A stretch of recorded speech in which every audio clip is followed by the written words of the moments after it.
Avant de démarrer, vous écoutez un épisode enregistré précédemment sous le podcast Allez vas-y. Nous avons donc conservé l'introduction et l'ensemble du montage d'origine. Rendez-vous chaque vendredi pour retrouver un épisode inédit du podcast Tout un sport. Alors, en cursus normal, il y a la première année de médecine, plus donc on peut doubler, plus 5 années de pratique. Ça fait 6 ans. Et donc, moi, j'ai fait 3 ans de licence qui équivaut à une année de médecine, puis je suis rentrée en dentaire. J'ai fait les années précliniques, la deuxième et la troisième année en un an. Je n'ai pas dédoublé. Donc ça fait 5 ans. Là, j'ai fait ma quatrième année, ça fait 6 ans. Ensuite, je double ma quatrième année, donc j'ai une deuxième quatrième année. J'ai 2 cinquième années et 2 sixième années. Donc il me reste 5 ans. Waouh! Ça fera 11. Je double parce qu'il y a les Jeux Olympiques dans 2 ans et que j'ai envie de me laisser la chance de pouvoir y arriver et enfin ne pas regretter de ne pas avoir pris plus de temps pour le judo, pour me reposer, pour être en forme. Bonjour et bienvenue sur le podcast Allez vas-y. Allez vas-y, c'est le podcast qui met en lumière les personnes qui passent à l'action. Qu'ils soient entrepreneurs ou entrepreneureux, sportifs ou sportifs de haut niveau, bénévoles ou engagés pour une bonne cause, l'objectif est de vous faire découvrir des parcours de personnes qui ont décidé d'agir pour donner du sens à leur vie. Pour cette deuxième saison, nous avons envie de tester une nouveauté. Et ce n'est pas sur ce podcast que nous allons nous empêcher d'agir. L'idée est de mettre en avant les sportifs et sportives en vue des JO de Paris 2024 qui approchent et pour montrer à quel point ils ou elles ont beaucoup à nous apprendre. Donc chaque vendredi, vous allez retrouver un épisode d'un ou d'une sportive, même si la discipline n'est pas olympique. L'objectif étant de valoriser le sport en général et notamment des sports moins mis en avant dans les médias. La nouveauté, c'est qu'un mercredi sur 2, vous allez retrouver les épisodes concernant des entrepreneurs et entrepreneureux, bénévoles ou des personnes engagées. Donc certaines semaines, ça ne sera pas un, mais 2 épisodes du podcast Allez vas-y. En écoutant ces parcours particuliers ou ces actions positives, j'espère que vous serez inspirés et pourquoi pas, que cela vous donnera à vous aussi l'envie d'agir. Je suis avec Blandine Pont qui est judokate. Bonjour Blandine. Bonjour Frédéric, bonjour à tous. Alors Blandine, avant de nous expliquer ton parcours et ce qui fait que tu viens sur le podcast Allez vas-y, on va démarrer par le maintenant, on va dire traditionnel portrait chinois. Je te donne un mot et puis tu me dis celui qui te vient. Et puis si tu as envie de développer un petit peu, t'y vas. Sinon, on développera peut-être à l'intérieur du podcast. Si je te parle d'un lieu, quel serait le lieu que tu me dirais ? Je dirais le Japon, Tokyo, parce que c'est là où j'ai découvert l'essence même de mon sport et aussi là où je suis allée pour les Jeux Olympiques de Tokyo en tant que partenaire. D'accord. Quand tu veux dire partenaire, ça veut dire quoi pour que les gens puissent comprendre ? Ça veut dire que j'étais la partenaire des sélectionnés olympiques pour leur réchauffement, pour leur entraînement, donc avant les Jeux Olympiques et pendant les Jeux Olympiques. Voilà. Ok, donc tu as participé à l'aventure de loin, mais tu étais dans le groupe et tu les aidais à performer. Exactement. Et puis donc du coup, je faisais partie, donc, enfin, j'étais au village olympique, donc j'ai pu voir de l'intérieur ce qu'étaient les Jeux Olympiques. Donc ça a vraiment été pour moi une expérience vraiment hors du commun. Génial, on en reparlera tout à l'heure dans le podcast. Si je te parle d'un plaisir gourmand, est-ce qu'il serait sucré, est-ce qu'il serait salé, lequel serait-il ? Alors moi, je suis très gourmande, donc les deux. Le pain au chocolat aux amandes pour le sucré D'accord. et la bruschetta tomate, basilic, ail et huile d'olive pour le salé. Ah, c'est hyper précis, j'adore, c'est Très cool. précis, mais quand on est gourmande, il faut. Ok. Si je te parle d'une passion ou d'un passe-temps, ou les deux, ce serait quoi ? Ben, en dehors du judo et de mes études, j'adore l'art, le design. J'adore parce que ça stimule beaucoup ma créativité, j'apprends beaucoup de choses. Ça me sort un peu de ces 2 mondes un peu trop terre à terre. Donc, voilà. Ok. Et si je te parlais d'une rencontre ou d'une personnalité qui te suit, qui te plaît, qui t'inspire, tu me parlerais de qui ? Dans le sport, je vais dire Eliud Kipchoge parce que c'est le marathonien qui a le record du monde du coup et qui a dépassé un peu les limites qu'on ne pensait jamais, qu'on n'aurait jamais pensé dépasser. Et c'est quelqu'un de très humble et de très ouvert envers les autres. Donc voilà, j'aime bien sa personnalité en dehors du fait que c'est quelqu'un de très fort dans son sport. D'accord. Et tu as eu l'occasion de le rencontrer? Pas du tout. D'accord, J'ai ok. regardé des reportages. Ok. Pourquoi pas, j'espère un jour. Peut-être à Paris 2024, on n'en sait rien, on en discutera dans le podcast justement. Eh ben écoute, on a passé cette étape du portrait chinois.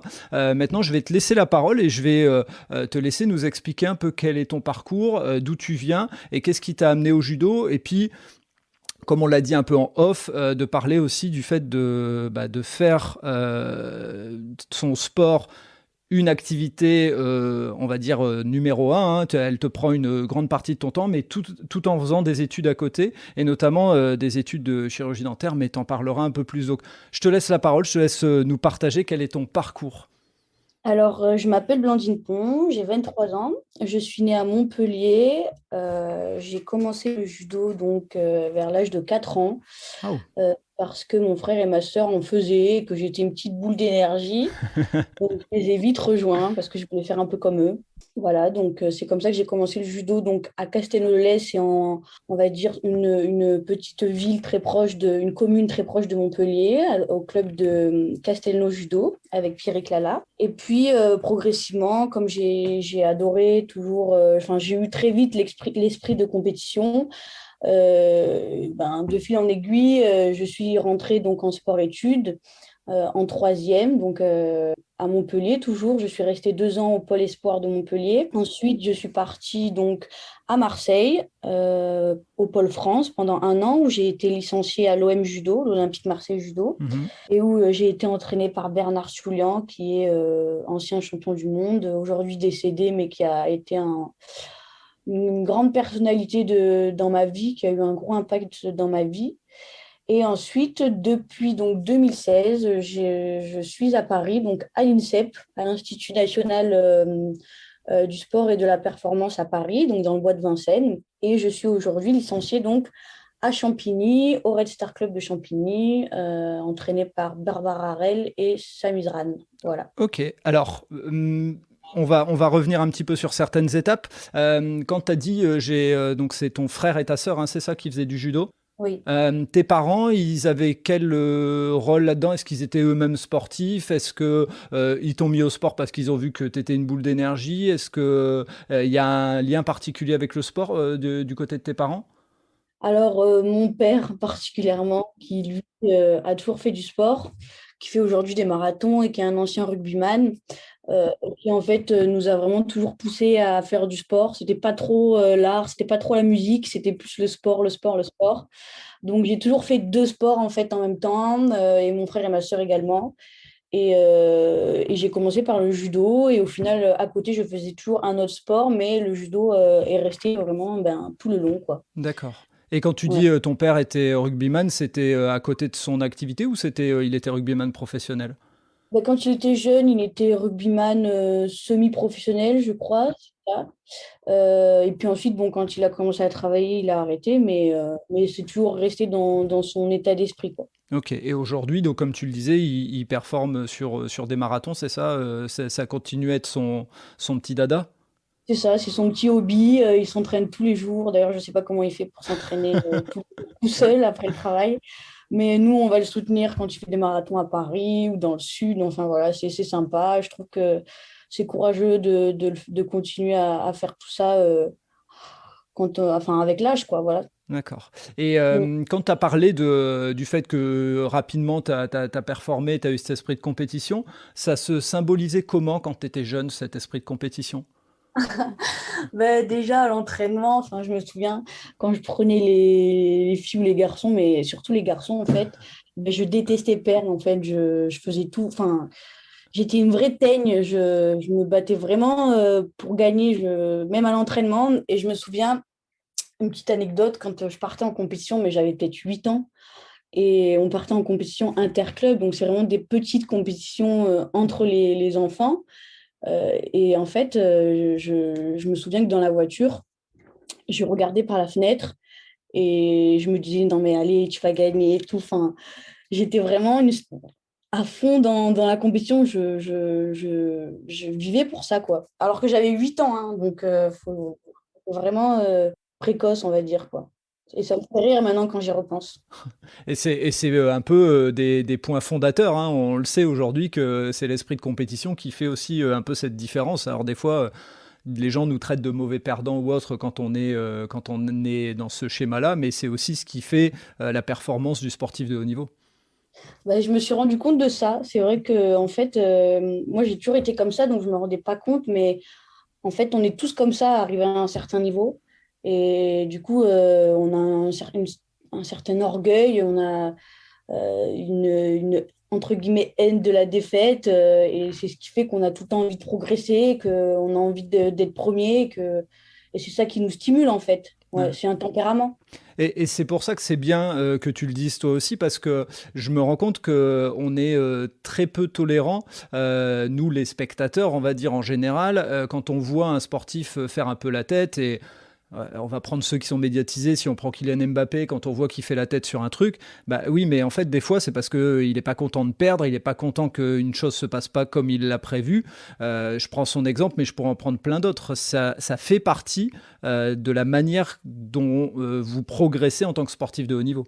Ben, j'ai envie de dire, déjà, c'est humain, dans le sens où on fait tellement de sacrifices pour arriver à performer, à briller, que du coup, quand ça n'arrive pas, eh ben, on est déjà énormément déçu et des fois, on a le sentiment que ça sert à rien. Donc, c'est ça qui fait que des fois, on tire une mauvaise tête après une défaite. Et puis, c'est aussi le fait que, ben, comme tout sportif de haut niveau, l'amour de la médaille et de la victoire, ben, c'est ça qui nous stimule. Donc, quand on l'a pas, forcément, il y a de la déception. Dans ton parcours, quand tu parles à un moment, bah, je bascule en troisième en sport-études, c'est quoi les déclics? C'est des premières victoires qui font que c'est des études qui se passent bien et on se dit, bah, après tout, on peut faire les deux. Enfin, comment on jongle avec tout ça? Euh, En fait, quand j'étais jeune, donc c'était en minime, je me souviens, je gagnais toutes les petites compétitions, enfin les compétitions régionales et interrégionales à l'époque. Mhm. Et j'adorais vraiment m'entraîner dur, j'adorais aller en compétition. Et je me suis rendu compte que si j'avais envie que ça continue, en fait, il fallait forcément passer par le sport-études parce que après on passe en cadet, puis en junior et puis en senior. Et ça ne suffit plus en fait de s'entraîner en club. C'est pourquoi ben, il a fallu s'engager dans cette voie, donc ce qui est sport-études. Et mon père m'avait dit, je veux bien que tu ailles en sport-études, mais à une condition, c'est que tu continues d'être aussi performante dans les études et que tu lâches pas. Ok, un bon équilibre entre les deux, la tête et le corps, on va dire, si on peut parler comme ça. Quand tu bascules sur l'idée d'aller à l'INSEP parce que tu vois que les résultats sont bons, comment ça se passe, la fille du Sud qui va à Paris, c'est peut-être un cliché, mais en tout cas, le fait de quitter son cocon familial quand on est encore jeune, comment tu l'as vécu, toi? C'était une période assez difficile parce que j'avais 16 ans, qu'à 16 ans, on n'a pas encore on s'est pas encore construit complètement sur le plan humain. Donc on découvre un peu la vie. J'avais pas trop d'amis encore sur Paris parce que je suis allée très tôt sur Paris par rapport à mes amis du judo. Mhm. Je quittais ma famille, je rentrais dans un nouvel environnement. Le temps ici est pas forcément très favorable. Donc c'est vrai que le tout ensemble, ça a été une année, la première année, j'avoue, très compliquée. En plus de ça, la première année, je me suis blessée, j'ai eu les croisés. Waouh. Donc vraiment, année très difficile, j'ai passé mon bac, mais en fait, ça m'a beaucoup servi pour la suite. Ok. Et dans cette année difficile, justement, il y a eu des moments où tu as eu envie de dire je lâche tout et je reviens en arrière. Ah bah oui, clairement. Ouais. Clairement. Ben, quand j'ai eu les croisés, je me suis dit, est-ce que je continue? Est-ce que ça en vaut la peine de se faire aussi mal Mhm. pour tout ça, alors que ça devrait être en fait à la base un plaisir, une passion, un kiff? Est-ce que ça vaut la peine de faire tous ces sacrifices, de subir toutes ces déceptions? à cet âge-là, en plus, on n'est pas forcément mature, on n'a pas forcément de recul sur les choses. Donc, oui, ça m'a bien sûr traversé l'esprit. Heureusement, j'avais ma famille. Et ça, c'est là où on se rend compte que la famille, c'est le plus grand soutien, le plus grand support qu'on peut espérer avoir. Mhm. Et donc, Ouais. c'est les partages avec ton papa, avec tes frères et sœurs, ta maman. Est-ce qu'il y a une discussion qui a été déterminante et dont un sportif qui serait dans le même schéma que toi pourrait se servir? Oui, oui, il y a eu beaucoup de discussions avec mon père notamment, parce qu'à ce moment-là, j'étais très proche de lui. Dans ces moments-là, on essaie juste de passer à travers cette période, d'essayer de ne pas déprimer, voilà, d'essayer de faire des choses qui nous font du bien. Et mon père dit toujours de prendre son mal en patience, et ça veut bien dire ce que ça veut dire. C'est-à-dire que bah, aujourd'hui, c'est une mauvaise période, mais il y aura des jours meilleurs et qu'il faut être patient et que voilà, tout vient à bon à qui sait attendre. Donc voilà, c'était ça qui en ressortait. Et bon, j'ai été suivie aussi avec un psychologue, ça m'a fait du bien. J'ai pas de honte à le dire parce que je trouve que c'est très important d'avoir aussi ce petit moment à soi où on est capable de parler, d'extérioriser un peu tout ce qu'on a intérieurement. Après, il y en a qui en ont besoin, d'autres non. Ben, en tout cas, pour ma part, ça m'avait beaucoup aidé.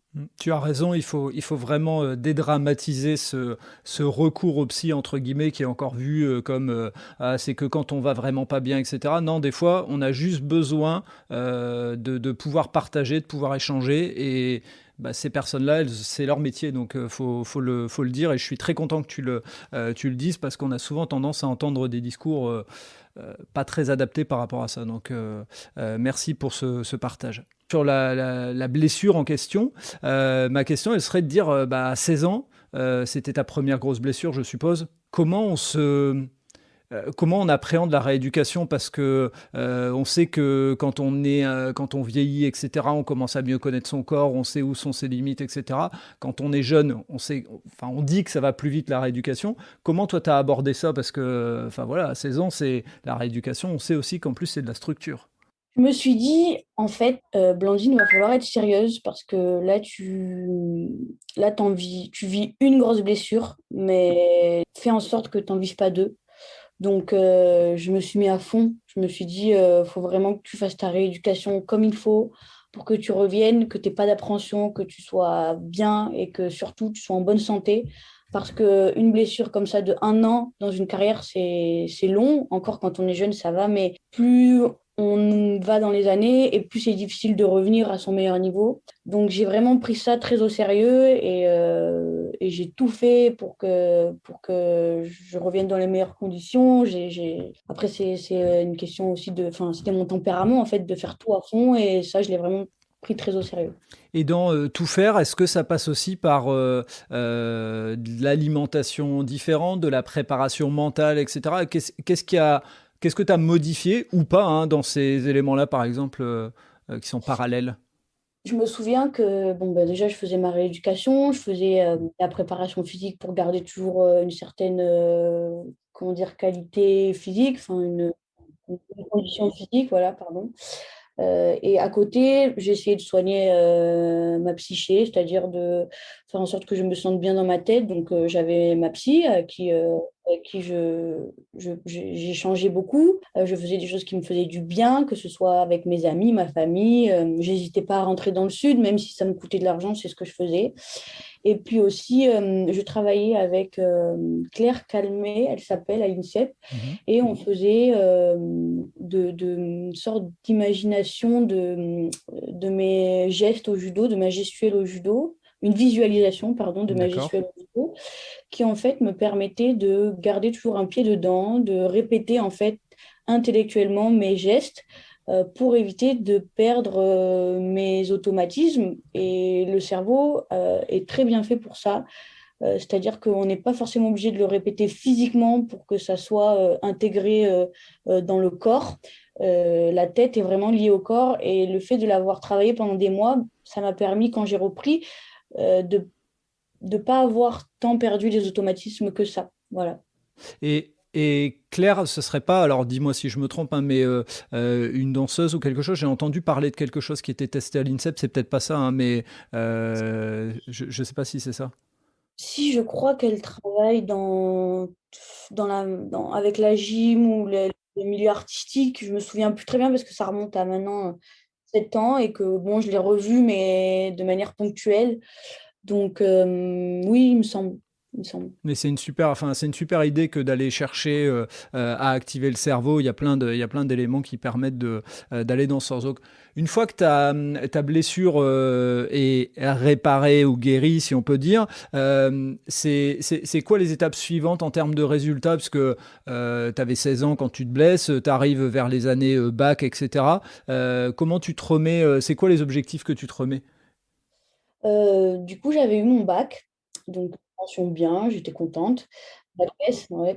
Et puis, donc, je voulais rentrer en médecine, donc j'avais pour objectif de faire la première année de médecine, mais du coup, par un autre système. Enfin, j'en parlerai après si jamais on en arrive là. Et j'avais pour objectif donc de performer en junior et surtout de me construire en fait pour les seniors, parce que les juniors, c'est bien, mais ce qui compte, c'est les seniors.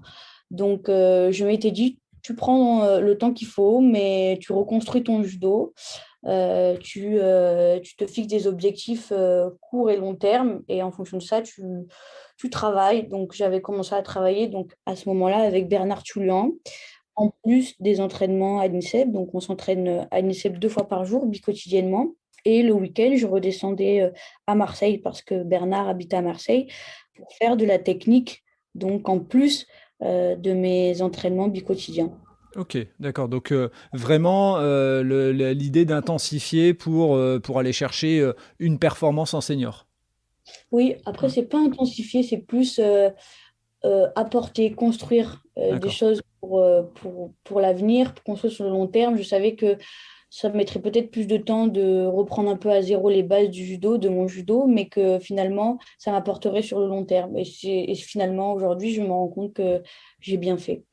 Et c'est quoi justement en junior ou en senior les deux, trois résultats qui font que bah, ta carrière, entre guillemets, elle se propulse et on se dit, Blandine, il y a quelque chose à faire et elle peut aller plus loin. Ben, en junior, j'avais fait plusieurs podiums au championnat de France, une belle performance et qui me mettait en fait dans le bain senior alors que je n'étais que junior. Et c'est comme ça qu'en fait j'ai commencé à être sortie à l'international sur les compétitions internationales senior alors que j'étais que junior. Et j'ai fait mes premiers résultats en senior. J'ai fait médaille de bronze au championnat d'Europe moins de 23 ans en 2020, en octobre 2020. Et ensuite, il y a eu le Covid. Le Covid a, comment dire, impacté les saisons, donc j'ai pas eu trop la chance de sortir parce qu'ils se focalisaient sur les filles qui allaient faire les Jeux Olympiques de Tokyo. Et j'ai fait mes premiers résultats en senior en 2021. J'ai gagné un grand prix et j'ai fait 3 médailles en grand chelem. Donc c'est comme au tennis, pour faire la comparaison. Roland Garros, voilà. Ouais, c'est des tournois un peu marqués, entre guillemets. C'est des tournois très importants. C'est des tournois qui sont un tournant dans une carrière. Et qui permettent surtout d'aller chercher des sélections pour les championnats officiels. Ok. Et les gens qui te connaissent pas et qui te voient pas, ils auront peut-être vu la photo, mais au judo, il y a des catégories. Dans quelle catégorie, toi, tu combats?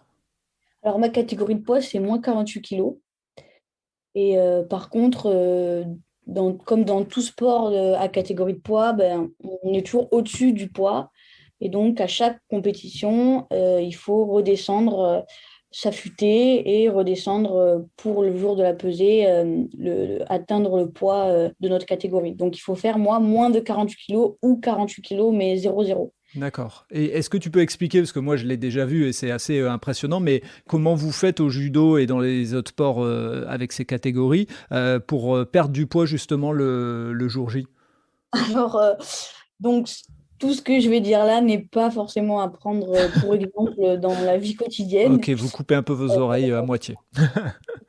C'est-à-dire, c'est très spécifique au Oui, sport, enfin, à catégorie de poids, donc c'est pas pour un régime normal dans la vie quotidienne. oui. Et donc nous, en tout cas moi, et comme un peu la plupart des judokas, on fait d'abord un régime où on essaie de perdre en masse grasse. Donc ça, c'est sur 2, 3 semaines avant la compétition, 2 semaines, je vais dire, où on est accompagné par une diététicienne, nutritionniste, pour du coup essayer de perdre en masse grasse et garder la masse musculaire. Donc sur 2 semaines et arrivé à un certain poids, on n'arrive plus à aller en deçà de cette masse grasse. Donc, il faut perdre les derniers grammes, les derniers kilos en perdant de l'eau.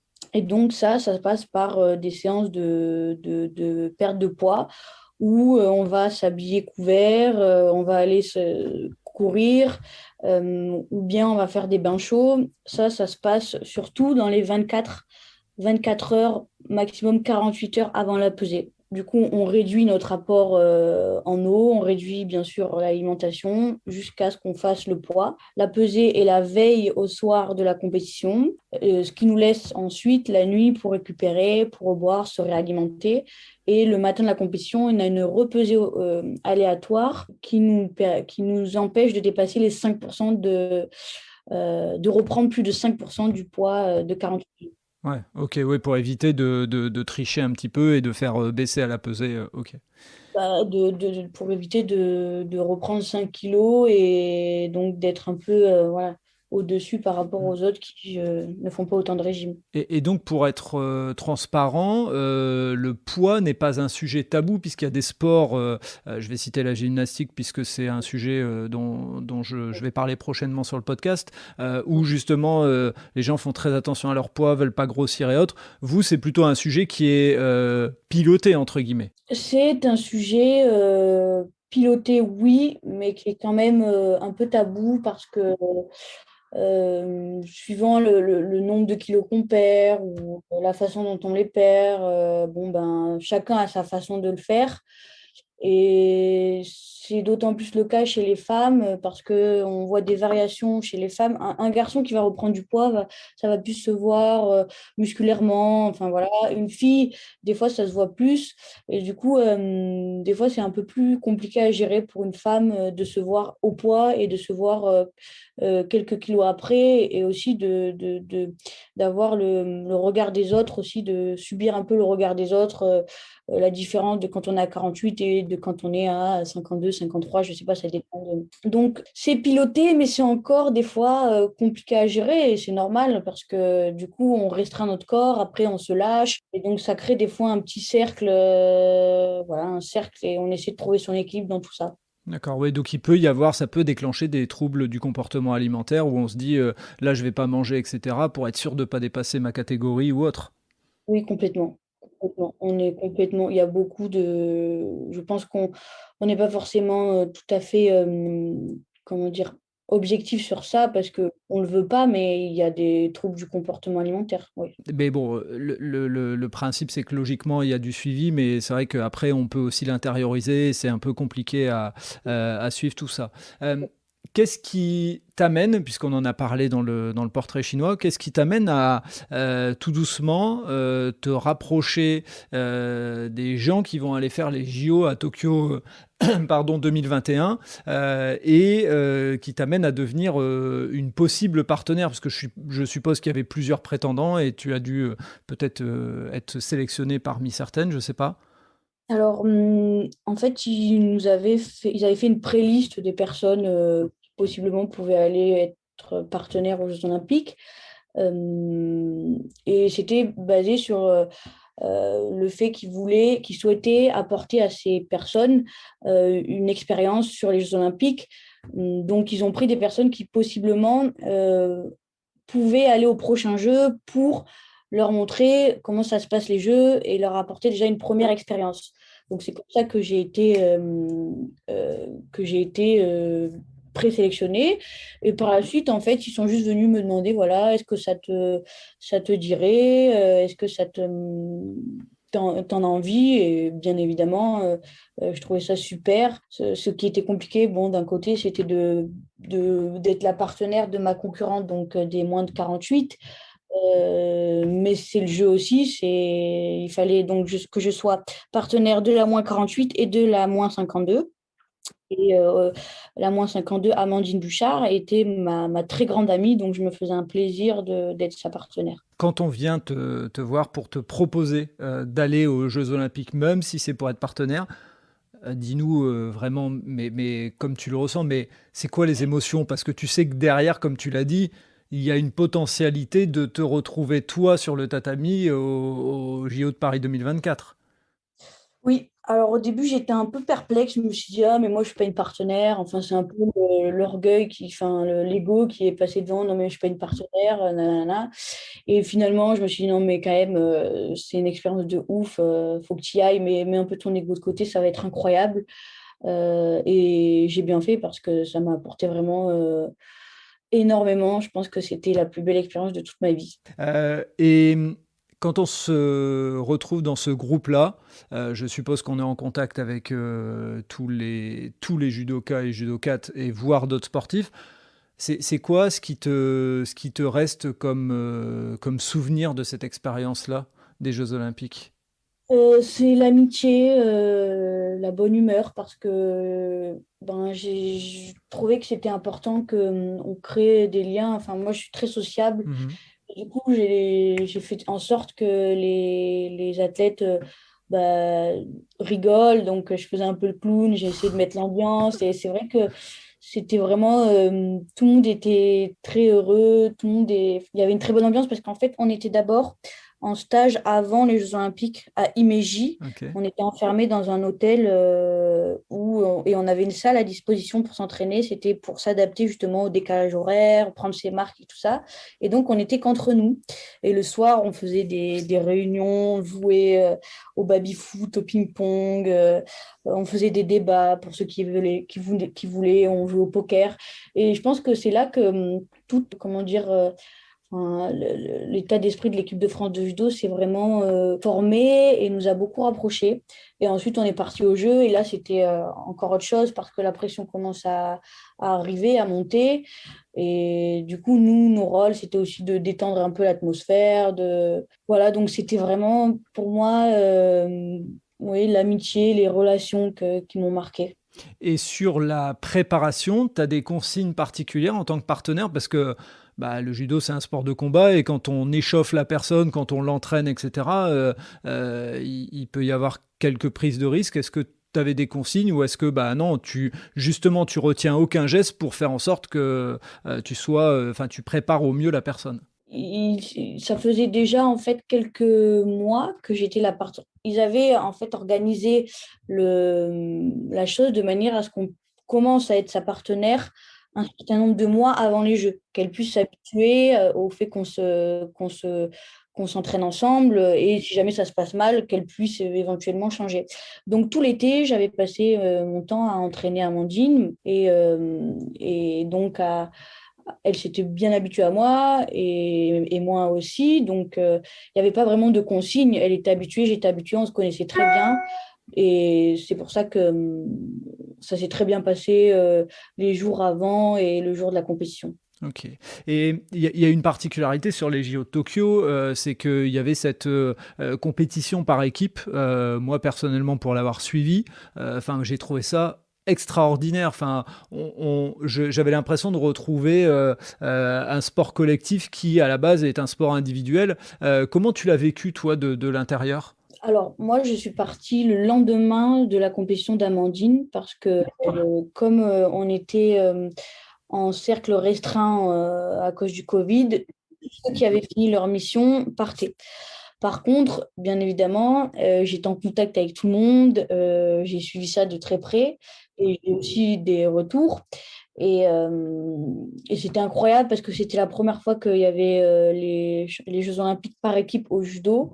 Enfin, ils étaient contre le Japon en finale et on a gagné parce que tout le monde a apporté sa part de, comment dire, Ouais, sa pierre à l'édifice, ouais. sa pierre à l'édifice.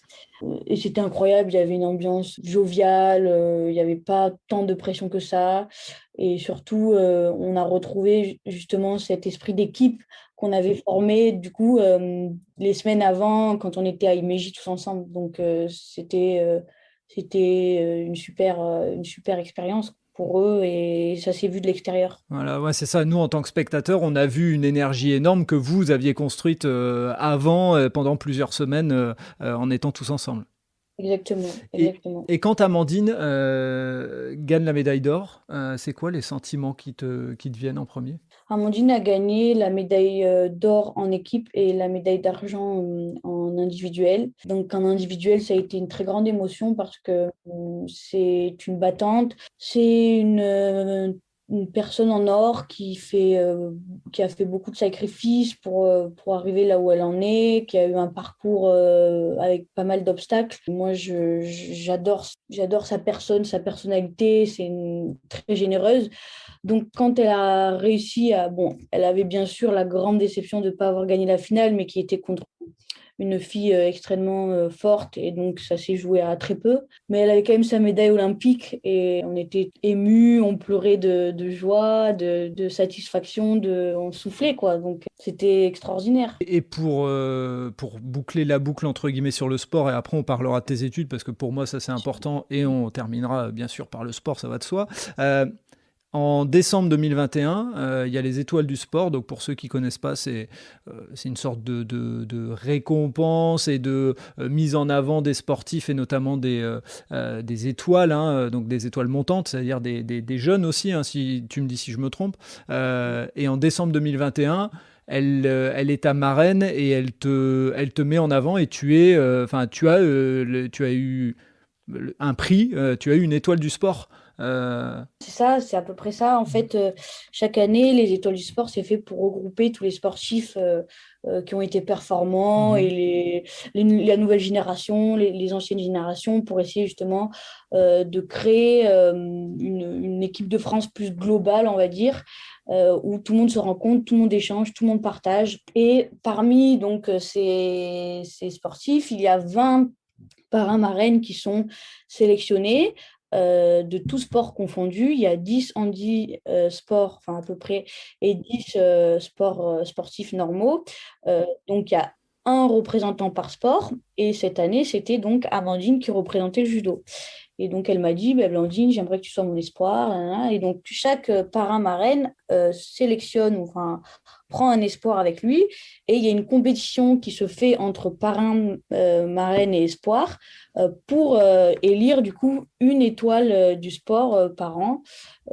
Et donc, il y a une compétition sportive et il y a aussi la minute pour convaincre, je crois que ça s'appelle. C'est le concours d'éloquence, on va dire. Et donc, les deux ensemble, ils font un classement général et après, il y a une personne qui est élue.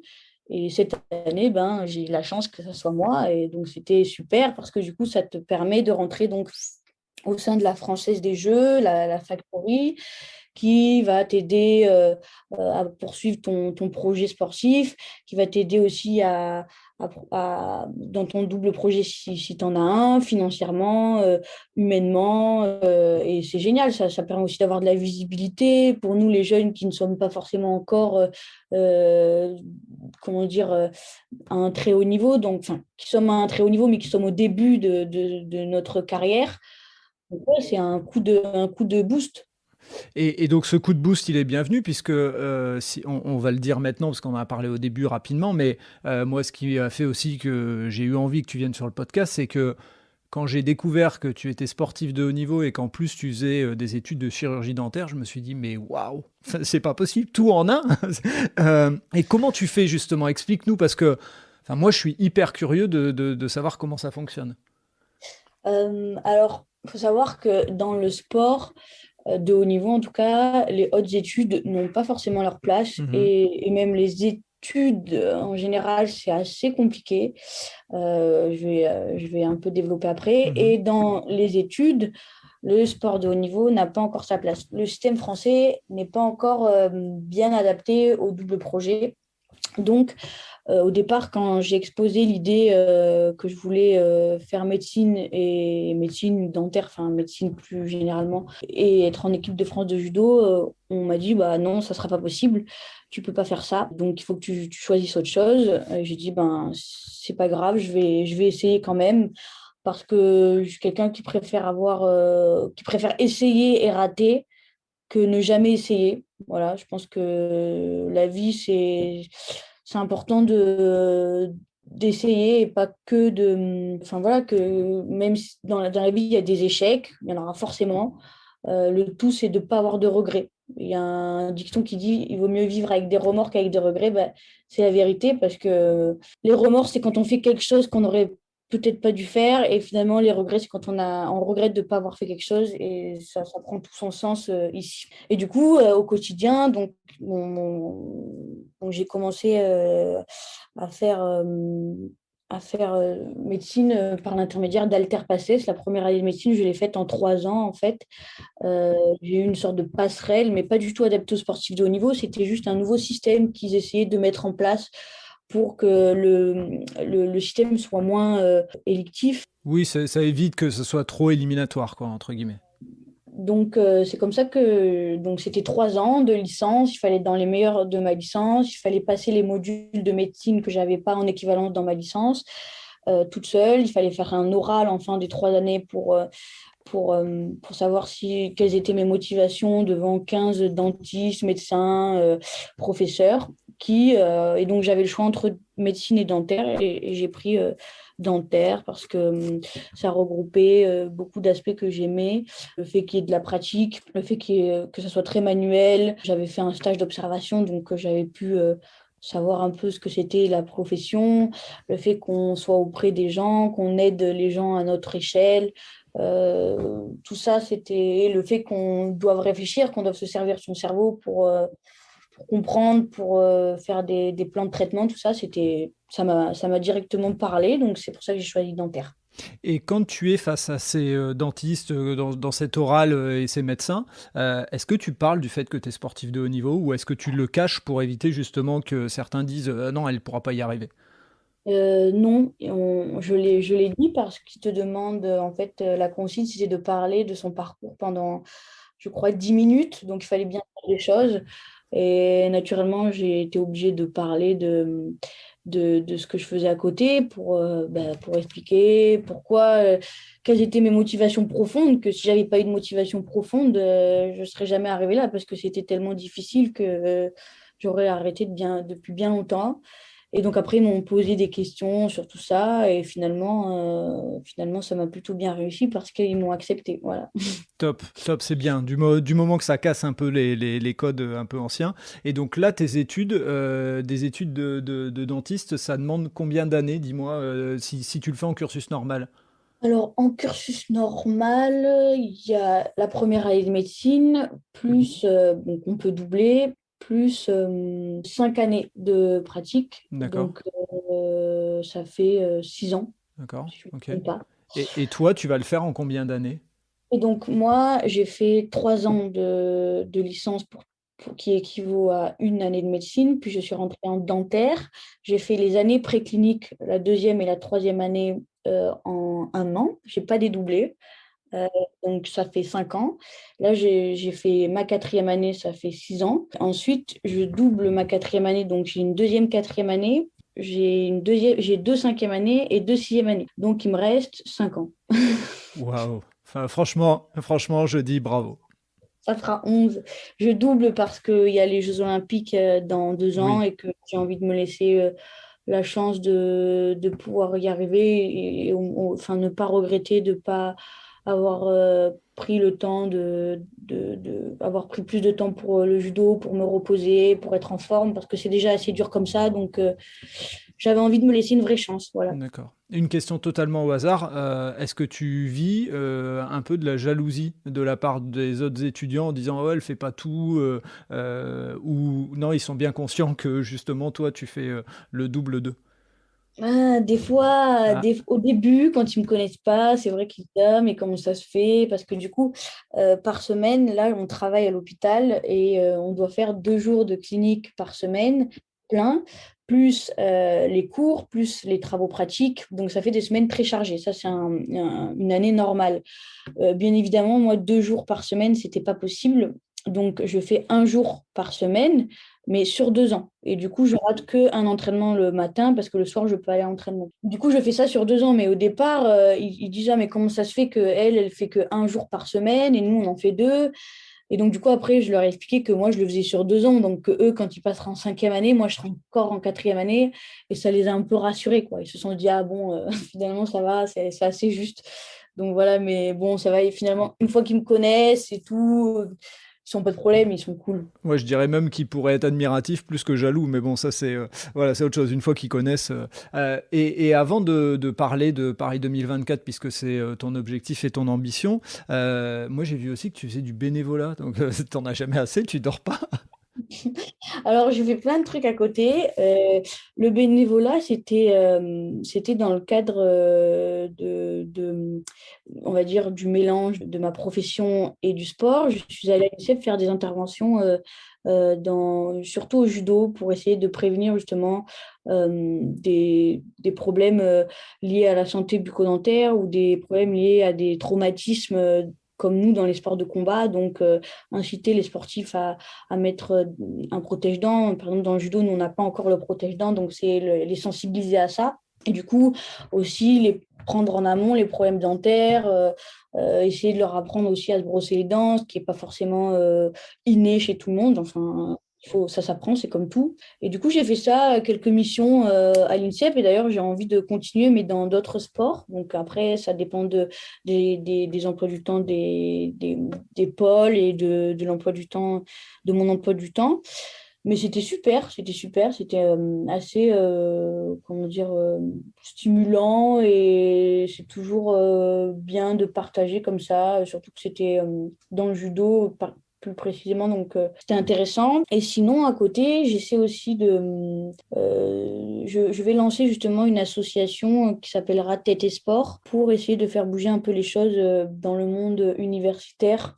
Parce qu'à l'heure actuelle, il y a des choses qui sont mises en place pour les sportifs, mais plutôt dans les écoles privées, parce que comme on paye, forcément, il y a des aménagements possibles. Mais dans le monde universitaire, c'est vrai qu'il y a très peu de choses qui sont faites pour que le sportif puisse faire son double projet de manière assez sereine.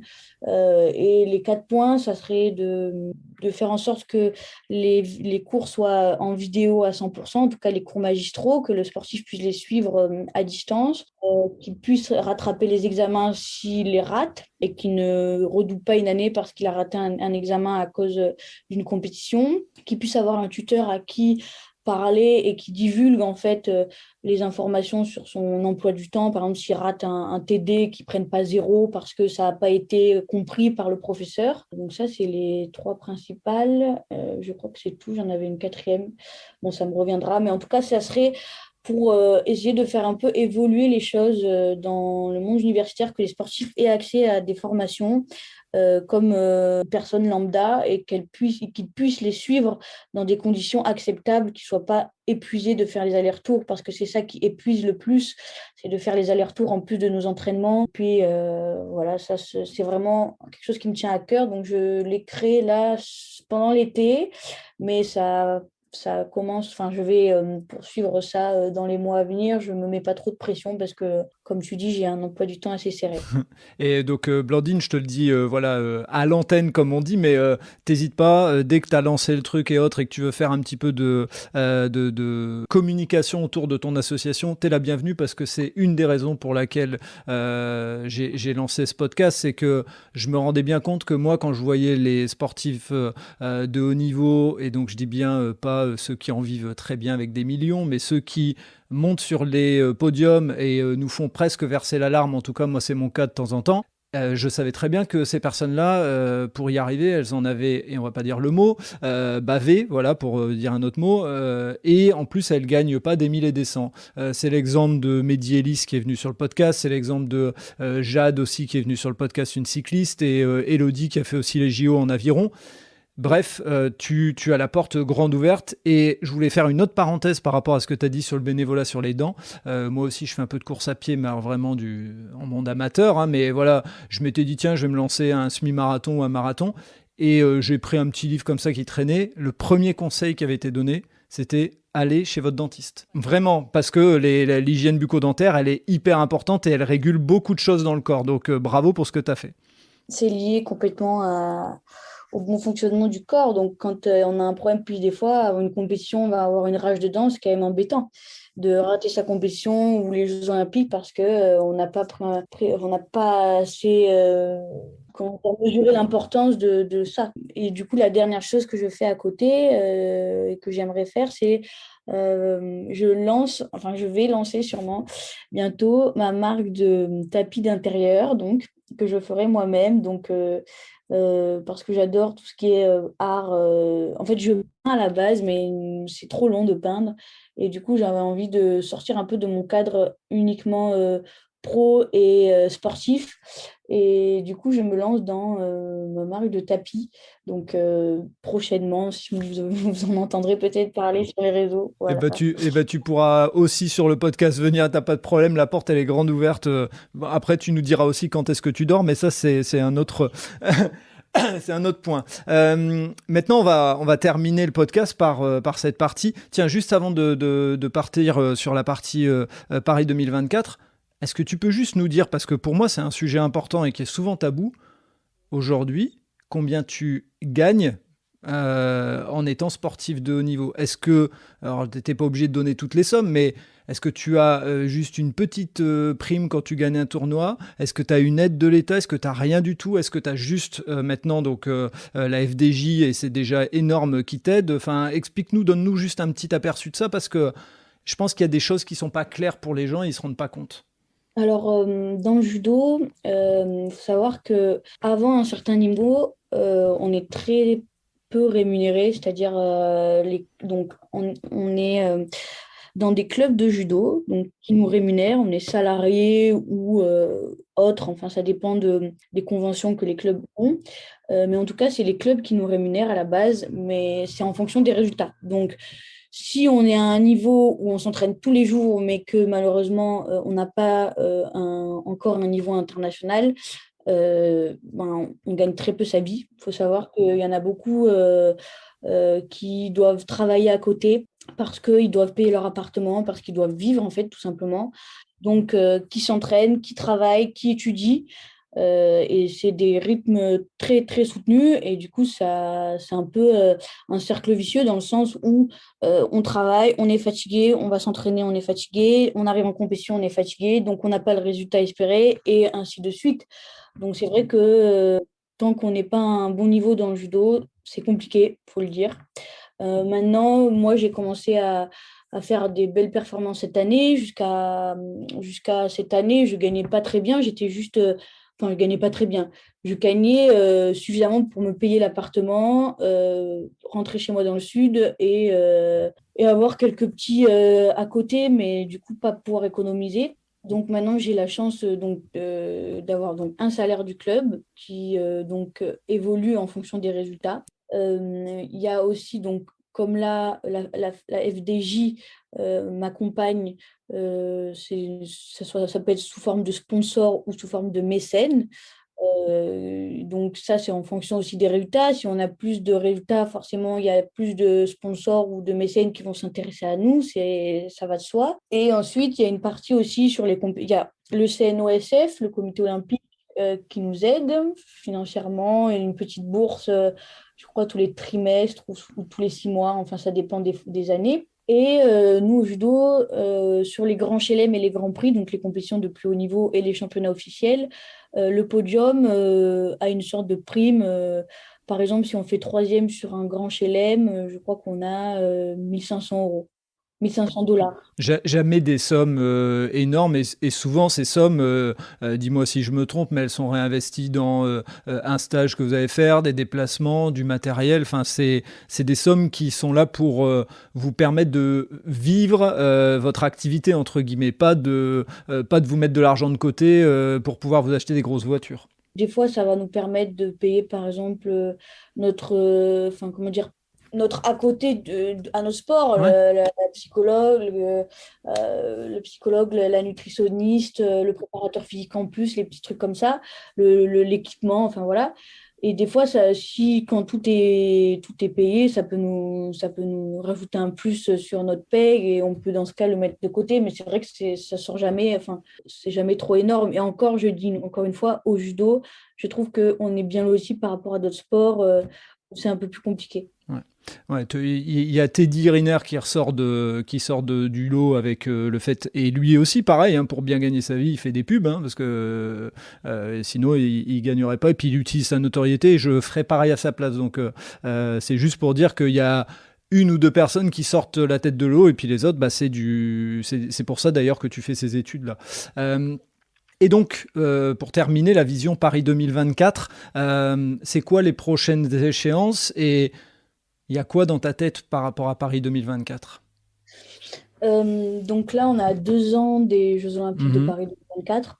Pour l'instant, en France, donc on est à peu près 4 filles à potentiellement pouvoir aller aux Jeux Olympiques dans ma catégorie de poids. Mais il n'y en a qu'une qui partira. C'est la difficulté de notre sport, c'est Ouais. qu'il n'y en a qu'une qui part. Je suis donc dans ces filles-là et l'objectif des 2 ans à venir, c'est donc de faire ma place en tant que numéro 1 française et donc en tant que numéro 1 mondiale. Et ça se construit enfin, progressivement par des étapes intermédiaires. Et donc l'objectif, c'est d'ici à 2 ans de me sélectionner au jeu et bien sûr d'y performer. Mais encore une fois, il y a des étapes intermédiaires. Il y a une concurrence qui est très élevée en France. Donc voilà, ça va être une belle, comment dire, un bel objectif, une belle course au jeu et voilà, j'ai hâte quoi.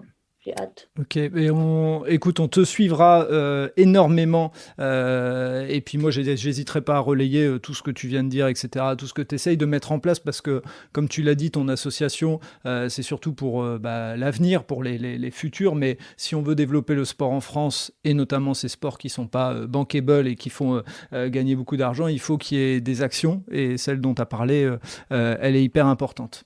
Écoute, merci vraiment d'avoir participé au podcast, d'avoir été aussi transparente, de m'avoir fait partager ta bonne humeur et toutes les activités que tu fais. Je dis waouh. J'avais une dernière question, et il est sympa, Teddy. Non, je plaisante, ne réponds surtout pas. Ou alors réponds si tu as envie de répondre, mais voilà. Voilà, c'était une petite plaisanterie, mais voilà, je voulais vraiment te remercier parce que tu as un emploi du temps de malade, et le fait de m'avoir accordé du temps pour pouvoir enregistrer cet épisode, c'est top. Et voilà, nous on va te suivre vraiment, on va faire en sorte de te pousser. Tiens, un dernier point. Est-ce que si une entreprise t'entend, si je sais pas, quelqu'un qui a de l'argent qui veut t'aider, est-ce que les gens peuvent le faire?